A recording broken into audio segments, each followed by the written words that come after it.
Hello, everyone. Welcome back to Novelists Unwind. I'm Johnnie Alexander, and I'm so excited to be here today with Brenda S. Anderson, who has written several books in two different genres. So before we get into that, though, Brenda, tell us a little bit about your writing journey and how the writing bug bit you.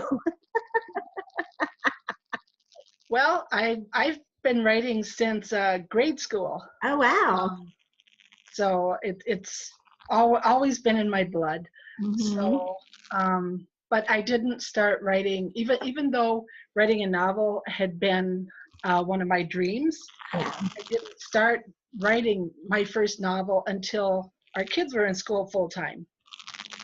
So it was then it was I could go out and get a job and start, helping my husband with the bills. And I actually applied at a few places, but it just didn't feel right. So I sat down one day and I started to write the story that had been in my head for so long, and it just grew from there. So Great. Now, did that first manuscript get published, or do you have like manuscripts stashed away that you will never let anyone ever look at? Yeah, that first manuscript, it did get published. It was 7 years later after going to conferences and classes and all that, and I was signed by a small publisher with that first one for a 4-book series, and so it took off from there. What book was that one? What was the first book you wrote? The name of it. So I'm sorry, Chain of Mercy. We disconnected for a second, so. Yeah, we may have some little bit of internet glitches, so just bear with us on this. Okay. We can't always help. We can't always help that. That's right. Okay, so that was the Chain of Mercy series. Yep, Chain of Mercy was my first release. Okay, wow. So I have read Pieces of Granite. Pieces of Granite, there we go. But it's a prequel. So did you write it? It's a prequel. Last? Yes, and I wrote this one. I was having a hard time selling Chain of Mercy at first because I have a male protagonist in that. And I kept getting told that Christian fiction readers really don't care for male protagonists. So I wrote Pieces of Granite, which took my male protagonist's sister, and focused on her, but it also introduced the audience to him. So for his book, they hopefully were already liking him. I would say that's probably true, because even though Pieces of Granite was not the first book in the series, it's the first book I've read, and I really enjoyed it, and we're going to talk about it in a little bit. But at the end of the book, you have the first chapter and I said, well, I'm not going to read this right now because, I've got other books I need to read, and I couldn't help myself. So I read that first chapter, and it's like, oh, I got to read this book. But Brenda, right now, I just can't, because I've got other, other authors I'm interviewing, and I've got to read their books. And it's like I was very intrigued by him and by what's going to happen in that story. So I'll definitely be, grabbing it at some point so I can find out. I thought it was really interesting that, and I heard you say this on an interview that you have on your website, that you write what you consider family dramas. So instead of like typical romances, that you like to write family dramas. So tell us why that's the draw for you. I guess again, that's what I've always been drawn to. I'm more drawn to a dramatic story than I am to romance. And I love seeing what God can do in messy lives. I love to see what he can do with broken families, and how he can piece those broken pieces together. And I think family drama does that. And that's what I enjoy reading. So that's what I like to write. That's always a good clue, is to write what you enjoy to read. And I like that you say on your website that you write gritty, authentic, life-affirming fiction. And in Pieces of Granite, and we don't want to give spoilers, but we do want to tell a little bit about the story. Mm-hmm. Your characters are facing, it's a married couple. Yep. But they are facing a difficult pregnancy. So what would you like to share about that story and about those characters and what they went through? Well, my characters in Pieces of Granite, Debbie is a stay-at-home mom. They've got one daughter. She's married to Jerry, who is his second marriage. And anyway, they learn that they're pregnant again, and then during a test, they discover that their baby has Down syndrome. Mm-hmm. And that starts a ripple in their marriage due to Jerry's backstory. It's something that he causes his panic attacks to start. He's prone to panic attacks, and it just starts, it triggers those, and then that also triggers a rift in their marriage. So it's, you know, it's about fighting for their marriage and, you know, fighting for the life of their little baby. Right, right. Was that based on any personal experiences, or maybe not even that story, but when you're talking about, you know, writing gritty stories, are you basing them on personal experiences at all, or how do you do the research for those stories? You know, they're not really on personal experiences, although I know I steal little bits and pieces of life, and in each character there's a little bit of me. Absolutely. Or people I know.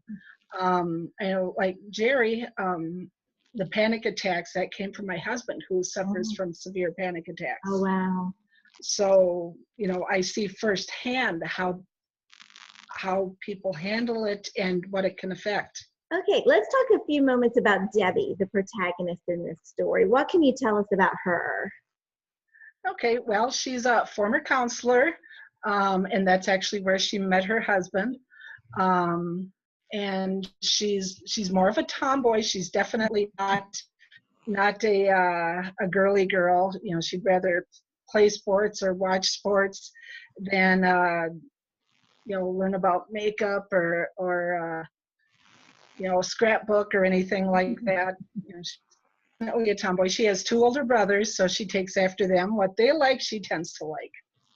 That made me wonder then, when I was reading your bio, the relationship between Debbie and her two brothers, and the two brothers don't get along with each other, so she's always having to be the peacemaker. But you come from a large family, so it's like, you know, were you able to bring in some of those dynamics from your own sibling relationships and build on those with the story? You know, my siblings and I, we get along a lot better than we do.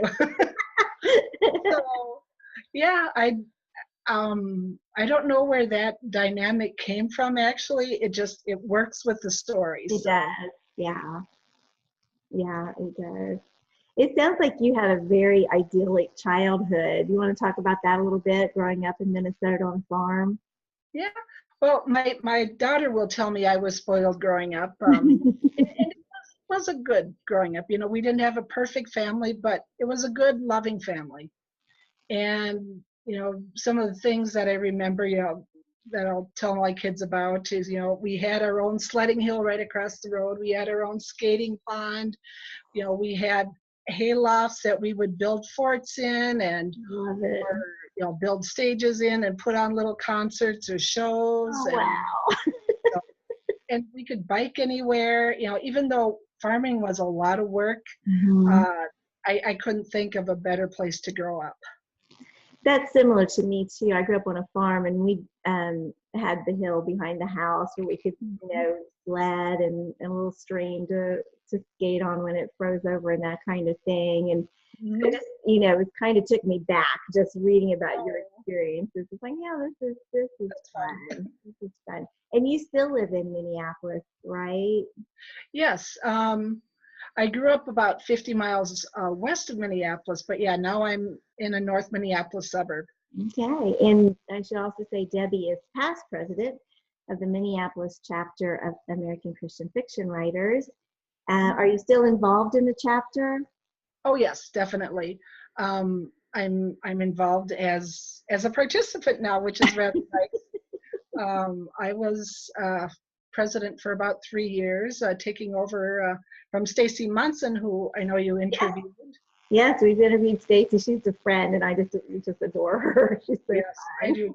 Oh, she's so encouraging. So Yes. it's really been a great chapter, and we've seen so much growth. And the Minnesota area is really a very fertile ground for the arts Oh, yeah.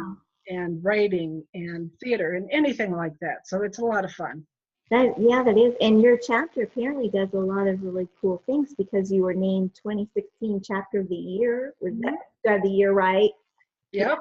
So that's pretty exciting. So if you live around Minneapolis, you might want to get in touch with that organization if you have any writing dreams, because that could be very helpful. Okay, we've talked about Pieces of Granite. You also want to talk about Long Way Home, which I've not had the chance to read, but it's a different series, the Potter's House series. So tell us a little bit about that series and show us that book and tell us about that story. Okay, well, here's Long Way Home. And it's, as you said, it's part of the Potter's House series. And this series was initiated by Juliet Duncan, and she brought together 6 other authors to write stories of hope, redemption, and second chances. Most of the authors write romance, but it didn't have to be romance. That our only criteria is that we focused on God as the potter in our lives, and to see him working through people's lives. And so every 2 weeks, our first round of books releasing is almost complete. Every 2 weeks, one of our authors releases a book. Wow. So there are 7 authors. So Long Way Home came out the first part of May. Oh, well, congratulations. That's great. That's great. Oh, my goodness. Well, one more thing I'm going to ask, a couple more things I'm going to ask you about. One is about your sassy cat. We love animals at Novelists Unwind. Yep. Everyone does. Yes. So yeah, I'm surprised she didn't come join me here, actually. If I'm on the computer, she likes to be running around, but oh my goodness. Yeah, no, we've had Kisses. She's a rescue cat, and we've had her for about 9 years, and she's a calico, and yeah, she is sassy. She definitely runs the house. She's queen, and she likes to cuddle when she likes to cuddle, and absolutely. She knows how to tell us what she wants. So. Every house needs a sassy cat. Yeah, I agree. She's a lot of fun. What's next for you in your writing? Well, my next book in the Potter's House series comes out September 11th. Right. And that's a place called Home. And it's about a young man. He likes to rescue people. He does Uber driving on the side.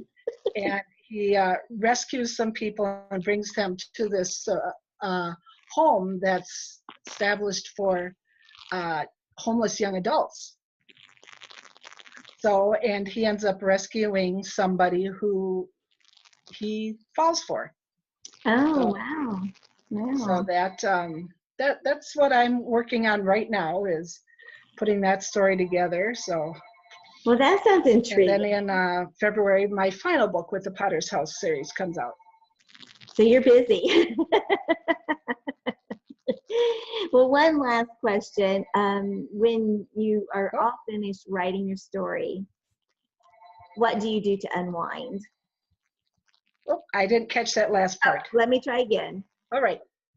When you're all done writing your story, you hit the end, what do you do to unwind?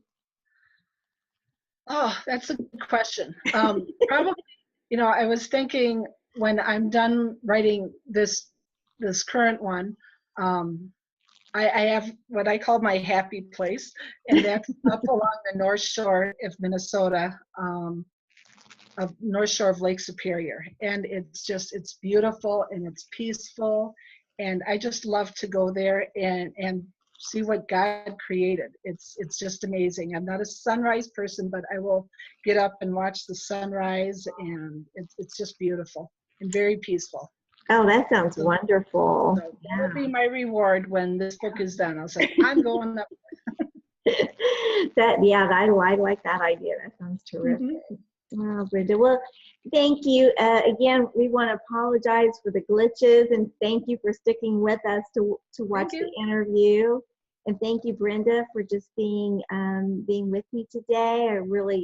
I mean, I did. I really enjoyed Pieces of Granite, and I will get to Chain of Mercy because I have to see what happens to Rick. Oh, And I well, just thank know you. that will lead me all the way through the That's the goal. that is the goal. That's right. That's right. Oh, well, thank you so much for having me. This was fun. In spite of the glitches, I enjoyed talking with you and everybody Oh, else. thank you. I appreciate that. Will you hang on? And everybody, thanks again. And we'll see you next time on Novelists Unwind.